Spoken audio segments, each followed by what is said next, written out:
Okay जी, मुझे जो ये मिला है एक चैप्टर 6 के लिए आपके रिवीजन की पेजेस जो 91, 92, 93, 94, 97 और 98 जो हमें मिला है ना, एक मुझे जिस एपीएस का, उसमें उन्होंने बताया कि जी ये पेजेस हैं।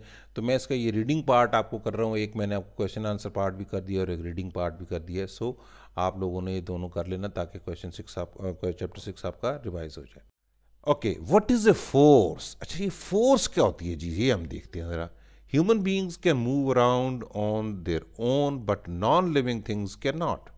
जो इंसान हैं या जो ह्यूमन बींग्स हैं, ये खुद से भी हरकत कर सकते हैं, जबकि जो नॉन लिविंग चीज़ें होती हैं ये खुद से मूव नहीं कर सकती। देखिए ना, आपने पढ़ा भी है कि लिविंग थिंग्स और नॉन लिविंग थिंग्स क्या होती हैं। तो लिविंग थिंग्स जो होती हैं ये एट देयर ओन मूव कर सकती हैं, जबकि नॉन लिविंग थिंग्स जो है वो अब एट देयर ओन मूव नहीं कर सकती। तो हम अभी फ़िलहाल हम बात कर रहे हैं ह्यूमन बींग्स की, यानी इंसान जो है वो खुद ब खुद हरकत कर सकते हैं, जबकि जो बेजान चीज़ें होती हैं वो खुद ब खुद, या नॉन लिविंग जो होती हैं वो खुद ब खुद हरकत नहीं कर सकती। Non living things need a force to move them.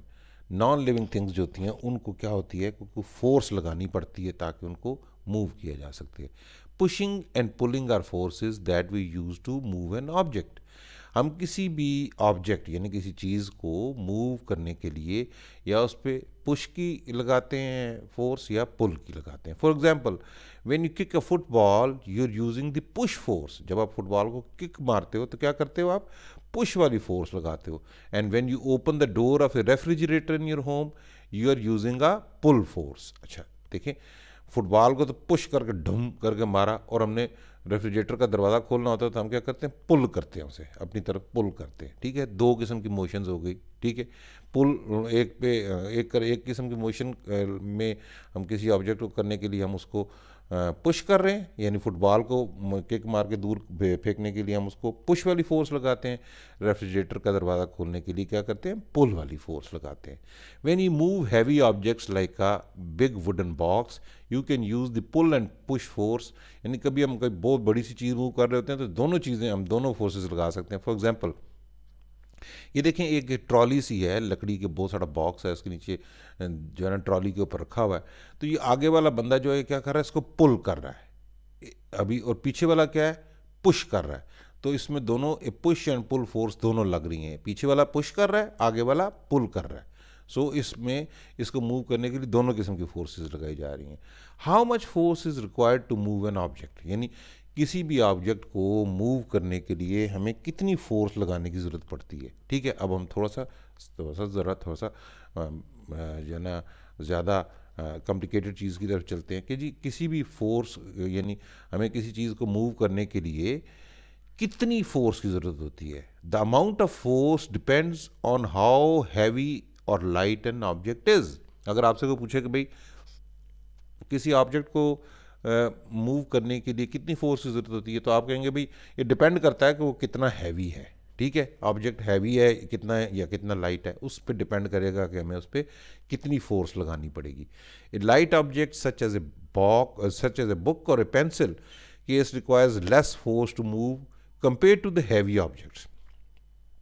छोटे ऑब्जेक्ट होंगे जैसे पेंसिल है या पेंसिल बॉक्स है, ठीक है, या बुक है, इनको मूव करने के लिए हमें थोड़ी फोर्स ही लगानी पड़ती है, जबकि बड़े ऑब्जेक्ट्स जैसे like big PCs of furniture which need more force, हमें वो फर्नीचर अगर मूव करना पड़े तो हमें क्या है, ज़्यादा फोर्स लगानी पड़ती है। अच्छा, अब ये तो हम क्लियर हो गए ना जी कि पुश और पुल क्या होती है और फोर्स क्या होती है। ठीक है, अब हमने देखना है कि इफ़ेक्ट्स ऑफ फोर्स क्या होते हैं। जब फोर्स लगाते हैं या ताकत लगाते हैं तो उसका इफ़ेक्ट क्या होता है। Although a force cannot be seen, you can observe its effects. देखें, फोर्स ऐसी चीज़ होती है देखी नहीं जा सकती, मगर इसके असर या असरात या इफ़ेक्ट्स जो हैं वो आप ऑब्जर्व कर सकते हैं। Let's now learn about some of these effects हैं। ये अब हम देखते हैं कि जी फोर्स लगाने के असरात क्या होते हैं, जो कि हम देख नहीं सकते पर हम महसूस कर सकते हैं। For example, a force can move a stationary object. जैसे ये बच्चा एक गाड़ी खड़ी हुई थी, छोटी सी टॉय कार जो है, वो उसको मूव कर, जब उसको फोर्स लगाया तो मूव करने लग गई। अ force can change the direction of a moving object, यानी आगे सामने से कोई क्रिकेट में खेलते हुए कोई बंदा बॉल कराता है और इधर से बैट से ठक करके वो मारता है, उसे कोई बंदा हिट मारता है, तो इससे क्या होता है, फोर्स की डायरेक्शन, यानी आपने फोर्स लगाई तो उधर से कोई चीज़ ऑब्जेक्ट इस तरफ मूव करता हुआ आ रहा था, आपने ज़ोर से उसको ठक करके मारा, तो वो क्या हुआ, उसके फोर्स की डायरेक्शन भी चेंज हो गई। इसी तरीके से a force can change the shape of an object. कभी आपने देखा किसी को मिट्टी का प्याला बनाते हुए, नीचे एक प्लेट के ऊपर मिट्टी का एक ना वो रखते हैं पेड़ा सा, वो खूब करके घूमता है ना, तो अब आप थोड़ा सा फोर्स लगाएं उस पर, हल्के से दोनों तरफ से हाथों से दबाएं तो वो उसकी शेप ही चेंज हो जाती है। ठीक है, इसी तरीके से a force can move a stationary object. A force can change the object, a force can change the shape of an object, a force can increase the speed। अब आप साइकिल चला रहे हैं, ज़्यादा फोर्स लगाएंगे, ज़्यादा ज़ोर लगाएंगे तो स्पीड ज़्यादा होने लग जाएगी। इसी तरह से a force can stop a moving object. मिसाल के तौर पे आपका जो है ना ब्रेक है, जो आप ज़ोर से लगाते हैं ना, ब्रेक की फोर्स जो है वो क्या होती है, किसी मूव करते हुए ऑब्जेक्ट को रोक भी सकती है। ठीक हो गया जी। अभी हम देखें ना, अभी हमें समझ आ गया ना कि पुश फोर्स क्या होती है, पुल क्या होती है, पुश करना क्या होता है, पुल क्या करना होता है, यानी हमें पता चल गया कि फोर्स करना, फोर्स क्या चीज़ होती है। फिर हमने ये देखा कि जी हमें जो एक्सक्यूज़ मी फोर्सेस के इफ़ेक्ट्स जो होते हैं वो हमें नज़र नहीं आते पर हम महसूस कर सकते हैं। जैसे हम किसी चीज़ को धक्का दें तो वो आगे मूव करने लगी तो हमने महसूस किया कि अच्छा जी इसमें फ़ोर्स लगी है। फिर ये मुख्तलिफ हमने मिसालें ली कि जैसे प्याले की शेप है, क्रिकेट की बॉल है, साइकिल चलाना है, गाड़ी को रोकना है, ये सारी हमने देखा कि फ़ोर्स लगाने से मुख्तलिफ काम किए जा सकते हैं। ठीक है जी। अब हम आते हैं जी टाइप्स ऑफ फोर्सेस पे। There are different types of forces around अस।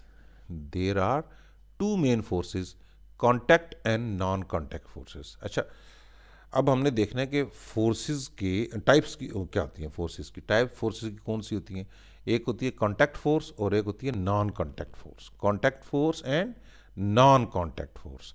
अब कॉन्टैक्ट फोर्स क्या होती है, नॉन कॉन्टैक्ट फोर्स क्या होती है, थोड़ा सा हम उसको पढ़ते हैं।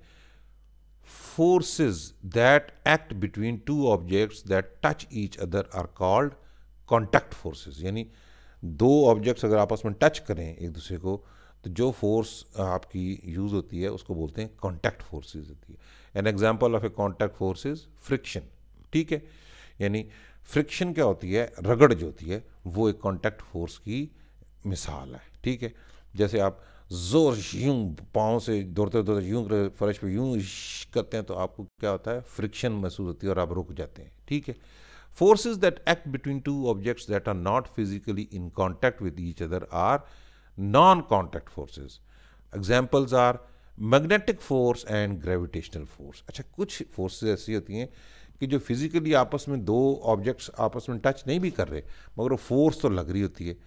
तो वो कौन सी फोर्सेस होती हैं, एक फोर्स उसमें से होती है मैग्नेटिक फोर्स। जैसे मैग्नेट की फोर्स होती है, आप मैग्नेट को किसी चीज़ के करीब लेके जाएं तो उसे टच ना भी करे तो अपनी चीज़ अपनी तरफ पुल कर लेता है, या मैग्नेट उस चीज़ से जाके जोर से टक करके टकरा देता है, हालांकि आपको नज़र नहीं आ रही ना आपको महसूस हो रही है, मगर उसके अंदर एक मैग्नेटिक फोर्स होती है कि जो जिसकी वजह से वो चीज़ किसी से चिपक सकता है। इसी तरीके से ग्रेविटेशनल फोर्स होती है, यानी जिसकी वजह से कोई भी चीज़ अगर जो है ना ज़मीन के करीब हो तो ज़मीन की तरफ खींचती चली जाती है। ठीक है, तो हमने दो किस्म के फोर्सेस देख ली टाइप्स ऑफ फोर्सेस में, कि एक जो है कॉन्टैक्ट फोर्स और एक नॉन कॉन्टैक्ट फोर्स। ठीक है जी।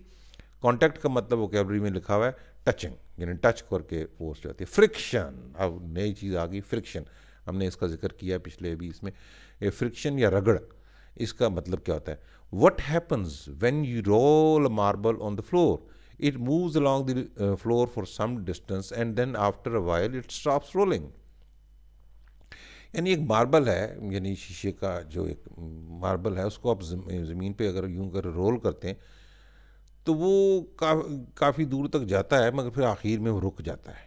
ठीक है, काफ़ी देर तक आगे जाता रहता है फिर उसके बाद रुक जाता है। ऐसा ही होता है ना, आपने देखा होगा। When the surface of a moving object marble is in contact with another object of the surface that is floor, the stationary object puts force on the moving object and tries to slow it down or stops its movement along altogether across a surface। यानी जब एक चीज़ move कर रही होती है और किसी दूसरी चीज़ से टच कर रही होती है, जिस चीज़ से टच कर रही होती है वो फोर्स लगाती है उस चीज़ को रोकने के लिए, मूवमेंट को रोकने के लिए। This force is called friction. इस फोर्स को फ्रिक्शन कहते हैं या रगड़ की कुव्वत कहते हैं, ठीक है। अब जैसे एक किताब है, उस पर आप एक पुशिंग फोर्स लगाते हैं, तो एक अभी किताब पे 2-3 फोर्सेस लग रही हैं। मिसाल के तौर पे किताब टेबल के ऊपर पड़ी है ना, तो आप उसको यहाँ से पुश करते हैं, तो एक तो लेफ़्ट से राइट तरफ आप पुश कर रहे हैं, तो एक फोर्स तो लग रही है पुशिंग फोर्स, ठीक है। एक टेबल जो है उसको, कौन सा टेबल जो है किताब के लिए एक फ्रिक्शन वाली फोर्स या रगड़ की फोर्स लगा रहा है, ठीक है। जबकि एक तीसरी फोर्स भी उस पर लग रही है, वो है ग्रेविटेशन की या ग्रेविटी की फोर्स, ठीक है। यानी कि ज़मीन अपनी तरफ ही उसको खींच रही है। यानी आप धक्का दे रहे हैं, एक फोर्स ये लग गई, दूसरी फोर्स कौन सी हो गई कि जो कि मेज़ जो है इस किताब को रगड़ की वजह से रुकने की कोशिश कर रहा है, दूसरी फोर्स हो गई। और तीसरी फोर्स क्या होगी? ग्रेविटेशनल फोर्स, यानी gravity. Friction moves in the direction opposite to the motion. यानी फ्रिक्शन की फोर्स जो होती है, फ्रिक्शन की फोर्स, उसकी सिमत जो होती है, वो हमेशा जो चीज़ पुश कर रही है, पुश के अगेंस्ट होती है। जो चीज़ फोर्स लग रही है, कोई चीज़ मूव कर रही है ना, तो फ्रिक्शन की फोर्स हमेशा उसके मुखालिफ सिमत पे लगती है, ठीक है। अभी इतना ज़्यादा कंफ्यूज होने की या घबराने की जरूरत नहीं है, इसको पढ़ते जाएंगे हम, क्लियर होता जाएगा। Friction acts in the opposite direction to the motion of the object and slows down its motion. When a book slides across the surface of a table, friction from the table moves the opposite direction of the motion of the book and slows it down. यानी अभी हमने पढ़ा ना कि push जब करते हैं हम एक किताब को उसके ऊपर टेबल के ऊपर, तो जो टेबल की फोर्स है ना फ्रिक्शन की, वो उसको रोकने की कोशिश करती है। हमारी फोर्स जो है उसको पुश करने वाली, उसको मूव करने की कोशिश कर रही है, जबकि टेबल की जो रगड़ है वो उसको रोकने की कोशिश कर रही है। Certain forces like texture of the surface and effect the friction. यानी अगर जो चीज़ मूव कर रही है ना, वो देखने वाली बात होती है कि वो चिकनी सतह है अगर, तो वो फोर्स उस पर जो फ्रिक्शन की फोर्स है उस पर कम अमल कर सकेगी। जबकि अगर वो जो है बहुत मुलायम सी नहीं है, तो उस पर वो फोर्स ऑफ फ्रिक्शन बड़ा कम असर करेगी। A ball with a roll ball will roll a longer distance on a smooth marble floor than on a rough carpet. यानी देखें, आप अगर मार्बल जो है ना, अपना एक जो है लोहे का एक मार्बल, सॉरी शीशे का एक मार्बल है, उसको अगर आप नंगे फर्श पे फेंकें तो वो बहुत दूर तक जाता है। जबकि आप कारपेट पे उसको फेंकें तो वो क्या करता है, वो थोड़ी सी दूर तक जा सकता है। ये इसी की वजह क्या है कि कारपेट की सतह जो होती है वो बहुत हमवार नहीं होती, या उसमें फ्रिक्शन होती है। जबकि जो फर्श जो है, अगर चिप्स हुआ फर्श है या मार्बल वाला फर्श है, तो उसके ऊपर उसके बीच में जो होती है वो ज़्यादा फ्रिक्शन नहीं होती, ठीक है। तो इसलिए मार्बल जो है दूर तक जा सकता है, ठीक हो गया जी। This is because rough surface has greater friction than a smooth surface like glass और आइस। यानी ये वही बात मैंने जो आपको बताई, इससे मुराद ये है कि रफ सरफेस जो होती है उसकी फोर्स ऑफ फ्रिक्शन ज़्यादा होती है बनिस्बत ग्लास या आइस के, ठीक है ना जी। जितनी किसी चीज़ की जो है ना सतह ज़्यादा हमवार या प्लेन होगी, उसकी फोर्स ऑफ फ्रिक्शन कम होगी। अगर उसकी सतह जो है रफ होगी तो उसकी फोर्स ऑफ फ्रिक्शन ज़्यादा होगी, ठीक हो गया जी। Depending on the circumstances friction can be useful और हार्मफुल टू अस।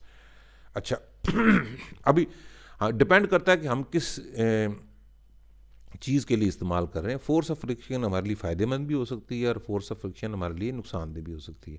मिसाल पे किसी जगह पर हम जो है ना तेज़ कोई चीज़ चलना चाहते हैं, तो फोर्स ऑफ फ्रिक्शन जो है ना हमें फ़ायदा दे रही है। मगर कहीं पर हम रोकना चाहते हैं कोई चीज़, तो वहाँ पर फोर्स ऑफ फ्रिक्शन नहीं होगी, तो वो चीज़ जो है स्लिप भी करती जाएगी। जैसे पानी वाली सतह पे हमारी साइकिल को ब्रेक लगाएं तो स्लिप करके आगे चली जाती है, यानी फोर्स ऑफ फ्रिक्शन उसमें कम हो जाती है। जबकि अगर रफ सरफेस हो तो हमारी साइकिल या कोई चीज़ या गाड़ी हम रोकना चाहें फ़ौरन रुक जाती है, ठीक है। तो फोर्स ऑफ फ्रिक्शन का फ़ायदा भी होता है और नुकसान भी होता है, ठीक है जी। समझ आ गई ना अभी तक आपको बात? ओके, चलो अब आगे चलते हैं।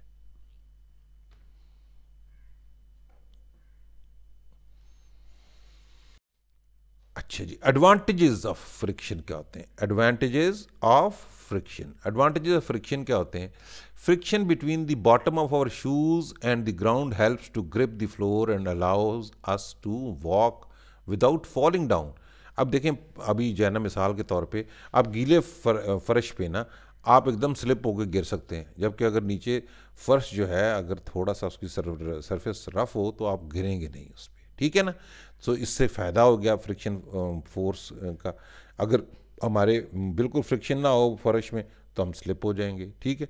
सो यहाँ पर फ्रिक्शन का हमें फ़ायदा हो रहा है। Think about it, what can happen when you walk on a smooth surface like marble or a wet or icy road? Why? यानी देखिए, आप कभी किसी गीली जगह पर चलते हैं या बर्फ़ वाली जगह पर चलते हैं तो क्या होता है? तो आप स्लिप हो जाते हैं, गिर जाते हैं। क्यों? बिकॉज आपके पाँव को रुकने के लिए फ्रिक्शन की फोर्स चाहिए थी, वो नहीं मिलती, तो इसलिए फिर आपका नुकसान हो जाता है। अभी देखें, बाकी भी मिसालें जैसे मैंने पहले बात करके बताई थी, ये वही वाली दी हुई है। Sometimes we need to change the texture of a surface और select a particular type of surface to increase friction for safety reasons. Look at these photos showing real life situations.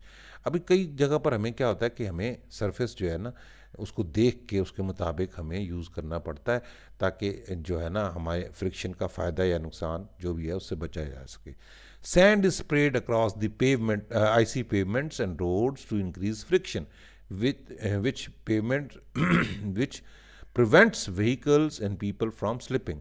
जैसे बर्फ़ जहाँ पर पड़ जाती है तो वहाँ पर क्या करते हैं कि जी नमक या वहाँ पर आइस डाल दी जाती है, ताकि उस जगह पे जब आइस की वजह से फ्रिक्शन फोर्स ऑफ फ्रिक्शन जो है वो जो कम हो जाती है वो थोड़ी सी ज़्यादा हो जाए, ताकि हम लोग स्लिप ना हो। अच्छा, इसी तरीके से फुटबॉल खेलते हैं जहाँ पर, उसमें वहाँ पर सरफेस जो होती है ना, the surface makes it easier for footballers to play. जैसे फुटबॉल की उसमें ग्रासी ग्राउंड होती है, ताकि फुटबॉल में फ्रिक्शन कम से कम लगे और वो तेज़ तेज़ एक दूसरे को पास दे सका करें, ठीक है। अच्छा, football shoes have studs underneath them, this increases friction helping the players to control their movement. अच्छा, ये फुटबॉल का जो ग्राउंड है वो तो बड़ा हम प्लेन बनाते हैं, मगर फिर क्या करते हैं कि जो प्लेयर्स होते हैं वो ऐसे शूज़ पहनते हैं कि उनके नीचे स्पाइक्स होते हैं, ताकि वो फुटबॉल के ग्राउंड को ग्रिप कर सके और ख़ुद ना गिरें। ये तो ना हो कि फुटबॉल भी मूव कर रहा है, स्लिप करता हुआ इधर से उधर जा रहा है और प्लेयर्स भी मूव करते जा रहे हैं, ठीक है ना जी। तो हम क्या करते हैं कि जो है अपने लिए शूज़ ऐसे पहन लेते हैं कि हमारी फ्रिक्शन की फोर्स और हम स्लिप ना करें और फुटबॉल स्लिप करते हुए तेज़ तेज़ दूर दूर तक जा सके। Friction between the tyres and the road allows cars to move and stop safely. अब देखें, गाड़ियों के टायर्स जो होते हैं इनके ऊपर आपने देखा होगा कट कट से लगे होते हैं, इसीलिए लगे होते हैं ताकि ये इनकी फोर्स ऑफ फ्रिक्शन इनको मूव करने में, गाड़ी जब मूव करनी हो तो फोर्स ऑफ फ्रिक्शन की वजह से चल भी पड़े और रुक भी सका करे, ठीक है जी। अस्सलाम वालेकुम। ओके जी, नाउ अभी जो हम इस लेक्चर में पढ़ेंगे क्या कि अब मैंने पिछले लेक्चर में पढ़ा था कि what are the advantages of friction. Advantages of friction में हमने देखा था कि फ्रिक्शन की वजह से हम स्टेबल खड़े हो सकते हैं, हम गिरने से महफूज रह सकते हैं, जब चाहें हम रोक सकते हैं, जब चाहें हम किसी चीज़ को चला सकते हैं। जैसे गाड़ी को चलाने और रोकने दोनों के लिए फ्रिक्शन की फोर्स चाहिए होती है। अब हम देखेंगे कि डिसएडवांटेजेस ऑफ फ्रिक्शन क्या होती हैं। यहाँ पर अब देखें, ये दो बंदे जो है ना, ये किसी चीज़ को मूव करने की कोशिश कर रहे हैं, दोनों बहुत जोर लगा रहे हैं। Moving heavy objects is difficult because of friction. अब एक कोई ऐसे कोई लकड़ी का या कोई ऐसा पड़ी हुई चीज़ जिसको उठाया भी नहीं जा सकता, उसको धक्का दे के भी बड़ी मुश्किल से ले जाया जा सकता है, तो ये क्या है, this is the disadvantage of friction. It can be difficult to move heavy objects across rough ground. अगर रफ ग्राउंड हो तो उस पर हैवी ऑब्जेक्ट्स को मूव करना बहुत मुश्किल होता है फ्रिक्शन की वजह से, बिकॉज रफ जितनी ज़्यादा होगी सरफेस, फ्रिक्शन इतनी ज़्यादा होगी। सो इट इज़ वेरी यानी difficult for the objects to be moved once the friction की फोर्स जो है ज़्यादा होती है। तो the bottom of the object rubs against the ground and there is friction। अब देखें यहाँ पर ये इसका जो बॉटम है ना, ये रब हो रहा है, रगड़ रखा रहा है किसी ज़मीन के साथ, या जो भी फर्श है या जो भी ज़मीन है उसके साथ, तो वो फ्रिक्शन की वजह से उसको वो क्या होता है, मुश्किल कर देता है मूव करना। तो फ्रिक्शन की ये क्या हो गई, disadvantage. Think about how it feels to move a heavy object across smooth और polished ground is it easier? अब आप खुद सोचें, कहीं पर अगर मार्बल लगा हुआ हो या कोई ऐसी चीज़ हो, उस जगह पर कोई चीज़ पड़ी हो, तो उस पर आप धक्का दें तो क्या इजीली मूव हो जाता है ना, बनिस्बत उसके कि जो रफ सब सरफेस पे हो। यस। सो जो जितनी ज़्यादा सरफेस जो है किसी की स्मूथ होगी, फ्रिक्शन कम से कम होगी। In a machine, friction can wear out the parts and damage the machines to reduce the, यानी मशीनों में क्या होता है कि मशीन बहुत सारे पार्ट्स होते हैं जो आपस में रगड़ खा रहे होते हैं, तो इस रगड़ की वजह से क्या हो सकता है कि जी मशीनों की जो मशीन ख़राब हो सकती हैं, तबाह हो सकती हैं, ख़राब हो सकती हैं। तो क्या करते हैं कि to reduce the friction lubricants like grease and oil are use. अब हम क्या करते हैं कि मशीनों में अगर हम फोर्स ऑफ फ्रिक्शन कम करना चाहें तो हम क्या करते हैं, ल्यूब्रिकेंट्स यूज़ करते हैं। ल्यूब्रिकेंट्स क्या होते हैं? ऐसी चीज़ें जैसे तेल या ग्रीस है, ये जो होती हैं चिकनी चीज़ें होती हैं, ये क्या होती हैं, फ्रिक्शन जो है कम कर देती हैं। अब देखें, एक मशीन है जिसकी गरारियाँ जो हैं उनके बीच में हम ऑयल डालते हैं। Lubricants are applied to reduce the friction, यहाँ पर ताकि आपस में ये रगड़ खाने से इनकी फ्रिक्शन कम होती जाए। दिस प्रोटेक्ट्स द मशीन, ये मशीन को प्रोटेक्ट करती है। Tyres on a car wear out due to friction from the road, new tyres have to be put on the car to keep it safe. यानी roads पे जब tyre चलते हैं तो थोड़े से बाद वो वीयर आउट हो जाते हैं या घिस जाते हैं या ख़राब हो जाते हैं, तो इसलिए फिर हमें नए टायर डालने पड़ते हैं। Sometimes in cold countries cars have tyres with extra grooves so they can grip the road well. और अच्छा, फिर क्या होता है कि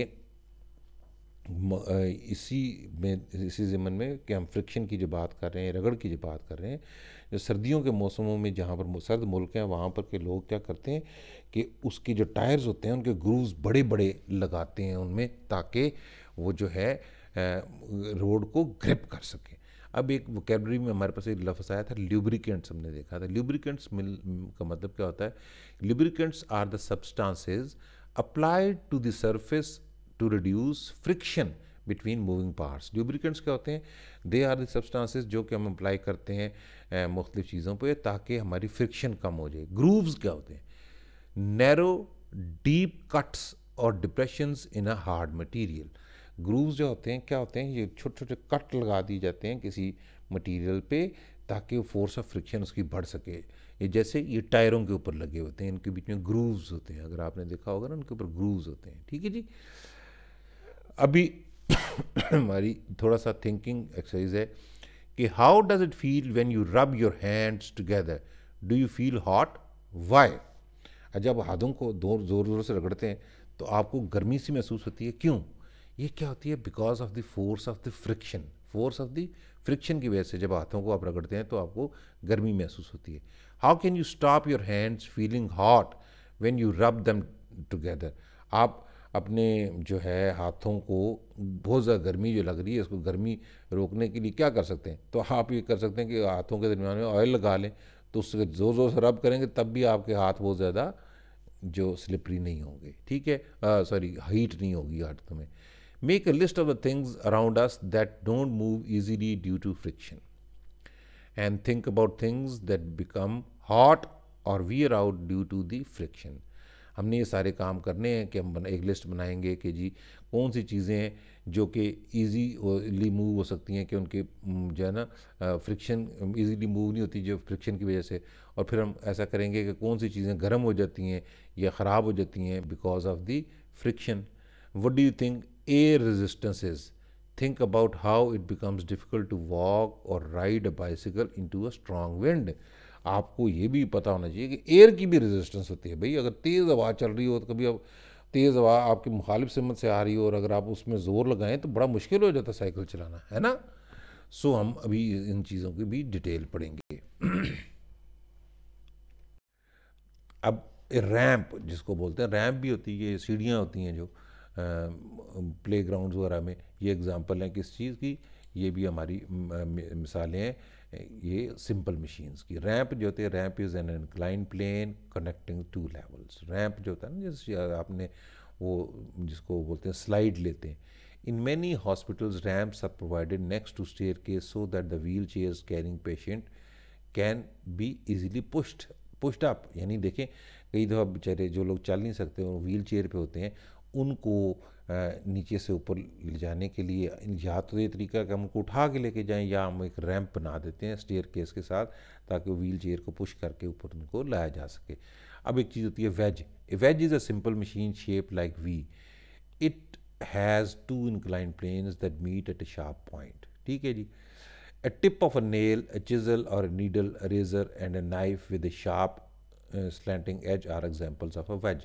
यानी एक वेज की चीज़ होती है कि वो बड़ी आसानी से किसी चीज़ को काटना हो, जैसे लकड़ी के पीस को काटना है तो आप एक नेल की मदद से या चिज़ल जो होता है उसकी मदद से या नीडल की मदद से या रेज़र की मदद से या नाइफ़ की मदद से तो काटेंगे। ये सारी मशीनें ही हैं।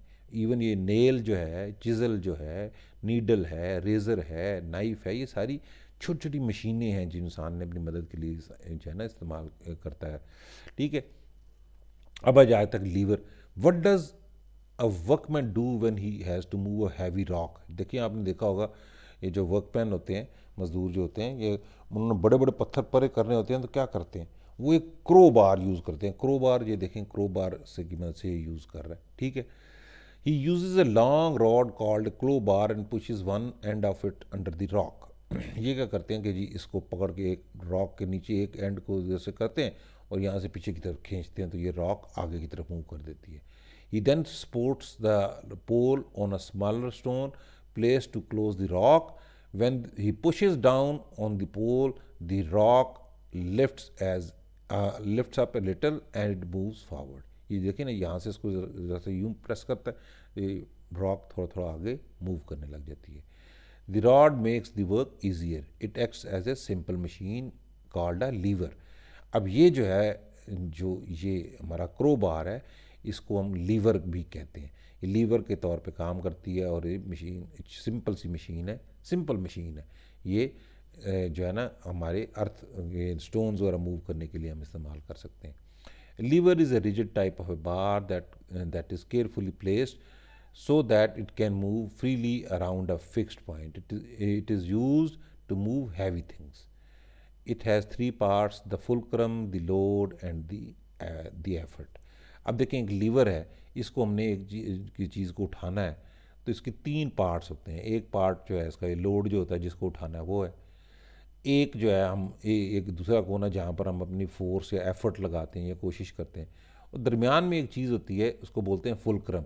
जैसे इसने बड़े पत्थर को उठाने के लिए इसको अपने क्रो बार से एक छोटा सा इधर पत्थर रखा और दरमियान में करके इस पे फोर्स लगाया, तो इससे क्या हुआ कि वो अगला पत्थर मूव कर गया।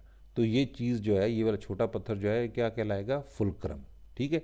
ये लीवर जो है इसके तीन पार्ट्स हो गए, एफर्ट, लोड और fulcrum. Effort, load and fulcrum. आपको समझ आ रही है ना? मेरे ख्याल से बड़ी आसान आसान सी बातें हम जो कर रहे हैं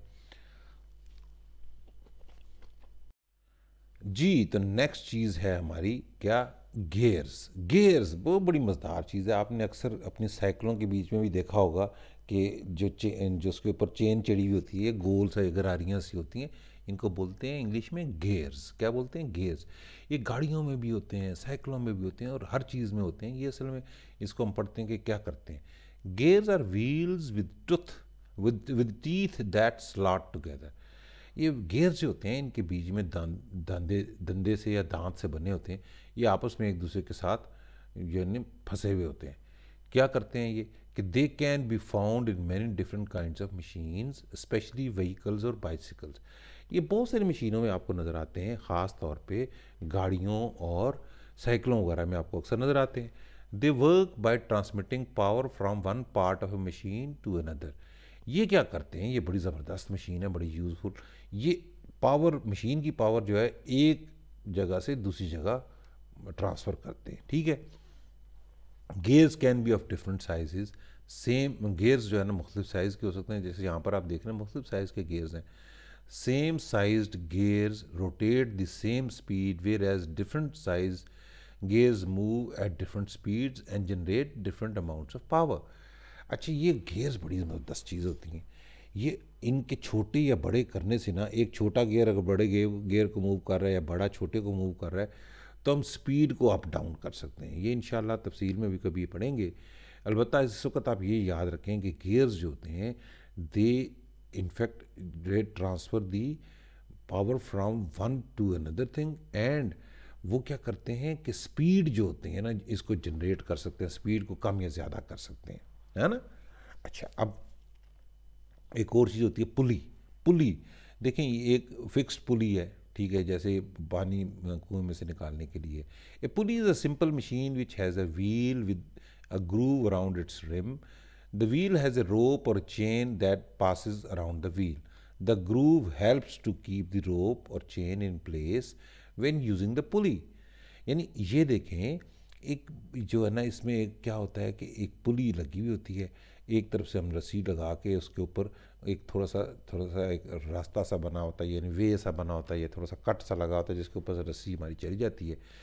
इसकी मदद से हम चीज़ों को नीचे से ऊपर और ऊपर से नीचे खींच सकते हैं या नीचे उतार सकते हैं बड़े easily. Pulleys are use to lift और लोअर हैवी लोड्स। पुलिस जो है इनको हैवी लोड्स को उठाने के लिए या नीचे उतारने के लिए इस्तेमाल किया जाता है। They can also move loads by changing the direction of the force. अब ये जो लोड्स को मूव करते हैं, ये क्या करते हैं, फोर्स की डायरेक्शन को मूव करते हैं। जो हम फोर्स लगा रहे होते हैं, जैसे ये नीचे की तरफ फोर्स लगा रहे हैं और ये ऊपर की तरफ आ रहा है नीचे से ड्रम जो है, हाँ, फोर्स की डायरेक्शन हमने चेंज कर ली। When the rope is pulled downwards, the load at the other end lifts upward। यानी इसमें कुएं वाली मिसाल में जब बाल्टी कुएं में नीचे लटकाई हुई है तो हम रस्सी को नीचे की तरफ खींचते हैं तो वो जो बाल्टी ऊपर की तरफ आती है ना। तो ये जो है इसका ये जो पुली जो है इसका एक ये भी इस्तेमाल है कि हम जो है इसकी direction of the force change कर लेते हैं, ठीक है। Pulleys are used on a flag poles to hoist flags, sails और boats and on the cranes. ये पुलिस जो होती हैं बहुत सारी जगहों पर इस्तेमाल होती है। मिसाल के तौर पे आपने जो झंडा इवन लगाते हैं ना, झंडा स्कूल में आपके सवेरे लगता है जो, उसमें ही पुली एक लगी होती है अगर आप देखें, और रस्सी को नीचे की तरफ खींचते हैं तो झंडा ऊपर की तरफ जाता जाता है, ठीक है। इसी तरीके से जो सेल बोट्स होती हैं उसमें लगी होती हैं, इसी तरह क्रेन्स में लगी होती हैं। ये देखें मुख्तलिफ लोग काम करते हुए आपको नज़र आएंगे। ये देखें पुली की मदद से काम कर रहा है, ये नीचे की तरफ खींच रहा है जबकि वज़न जो है ऊपर की तरफ जा रहा है, क्योंकि नीचे की तरफ खींचना ज़रा आसान होता है। ऊपर की तरफ खींचते हो ना जब किसी चीज़ को आप, तो आपको फोर्स ऑफ ग्रेविटी जो है वो भी तंग करती है, तो इसलिए आप नीचे की तरफ खींचते हो ना जब, तो ये चीज़ ऊपर की तरफ जाने लग जाती है। इसी तरह साइकिल है, इसमें ये हमने गियर्स इस्तेमाल किए हुए हैं। इस तरह ये हमने एक जो है सिंपल मशीन जो चिज़ल जो है वो वाली इस्तेमाल कर रहे हैं। इसी तरीके से ये हमारे पास है कि यानी ये हमने उठाई, ये हमने वो इसको क्या हमने यूज़ किया था, फुलक्रम है ये इसका हमारा डायरेक्शन फोर्स है, और ये हमें हैंड कार्ट जो है इसको इस्तेमाल कर रहे हैं, ठीक है। ग्रूव का हमें थोड़ा सा मज़ीद बताया गया है कि ये ग्रूव्स का क्या मतलब होता है। ग्रूव्स जो होते हैं कट्स और dents in a surface. Grooves जो होते हैं किसी भी सरफेस पे को डेंट लगाए हुए हों या कट लगाए हुए हों उनको हम बोलते हैं ग्रूव्स। और होइस्ट क्या होते हैं, टू रेज और लिफ्ट अप। होइस्ट का मतलब होता है किसी चीज़ को उठाना, ठीक है। ओके जी, ये अभी हमारा जो है ना रीडिंग पार्ट हो गया। अभी हम एक्सरसाइज पार्ट करेंगे इंशाल्लाह, तो आपके लिए फिर और भी आसानी हो जाएगी, ठीक है ना जी। तो हम नेक्स्ट लेक्चर में आपको हम एक्सरसाइज पार्ट इसका बताएंगे।